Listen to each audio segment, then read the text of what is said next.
is finally here. The Centennial for the Association for the Study of African American Life and History, and we're here celebrating the institution that Carter G. Woodson created so that we can have self-knowledge about ourselves and transform our place in this democracy. I just want to thank, first of all, the founders for this wonderful organization that brings us together around our history. And it's so important, and we have to know who we are, and we have to be able to pass that information on to the next generation. Today we're having our annual luncheon, and we expect approximately 1,000 people to attend.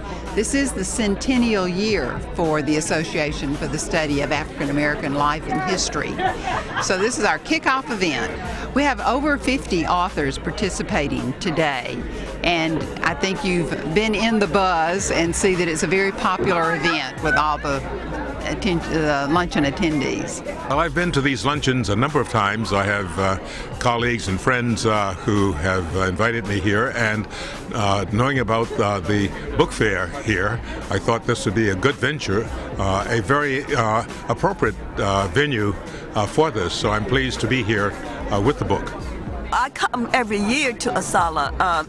Many years ago, Brother Bracy invited me to come and do a panel on black arts, and I said, well, you know, that's the historians' conference. He said, oh no.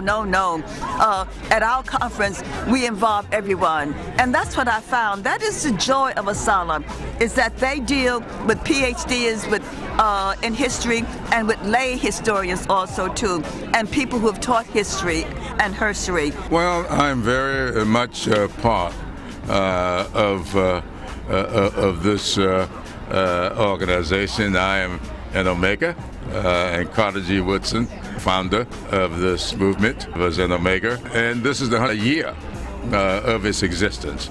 And it's also the 100th year, would have been the 100th birthday of Robert Smalls. And so being from South Carolina, having and being one of his successors in the United States Congress, it makes this event very, very important to me.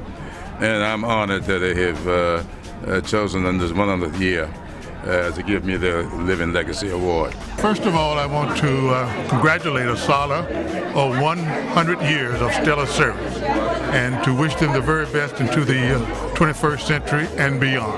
My very first ASALH convention was when I was in college, and that meant a lot to me to represent my college at the convention, and I think it was in Chicago. I have been to many conventions. I've had the opportunity to present papers, and being here at the luncheon is always a wonderful reunion. I am really delighted to be here, especially because it's the centennial. This is my third time emceeing, and it really is an organization that means a lot to me, the history and what it does to preserve our heritage. So couldn't be better to be here for this once-in-a-lifetime moment. In 1922, our founder gave a speech entitled, "What Negroes Must Do for Themselves." He told us to learn our history so we could rise and take our rightful place in a democracy. Today, that democracy is shot through with inequality, and Americans must learn their history before they lose their democracy. I know who is in this room. Janetta Cole is a life member of this association.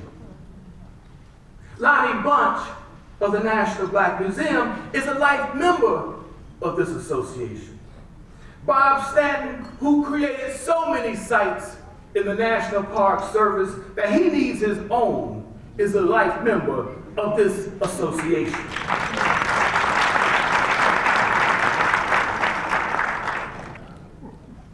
When I read Carter G. Woodson, and he told me that people who lack self-knowledge stand in jeopardy of being exterminated, I have to say to myself that if we don't do all that we can do to continue this mission to bring democracy to America through self-knowledge, we will have failed our founder. Thank you.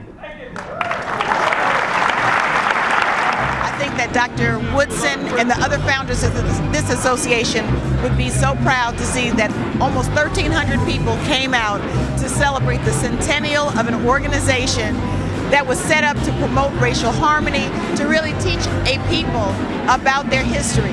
Not just black people, but American people and people of the world. And it has been a fantastic celebration.